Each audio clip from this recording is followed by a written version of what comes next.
Alright, so I decided that I wanted to go test close combat because I wasn't sure if it actually worked for totems or not.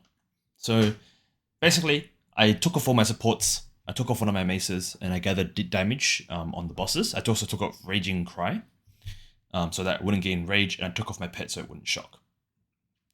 But you can see here that in the two first hits, they do about, so the first one did 34,000. The last few numbers are a little bit off, but it's 34,000. This one did 39,000. And then in the next one, this is when the player is close and the totem is far. So same condition, 38,000. And then in the next one, the final one, also 38,000. So from all these clips here, we can see that it does around 30 to 40,000 for this particular condition. So player close and totem is far.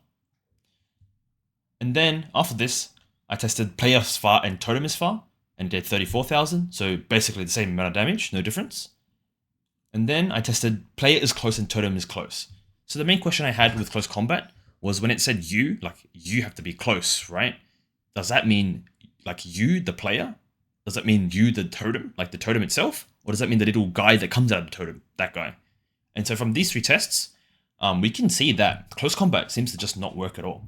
You can see here that on the final test I had shock and armor break, and if you do the maths, like you reverse it, it's still about 40k damage. So the roll is just 30 to 40k for rolling slam second hit with close combat on. And then to conclude this, I ended up testing what's the damage with close combat on and without close combat. So without close combat, you can see here it's 37,000, which again is basically the same as what we've been doing before in all those tests. And then with close combat on, you can see that it's 38,000, which is basically the same as well. So the TLDR of this is that close combat just doesn't work for totems, and you shouldn't use it.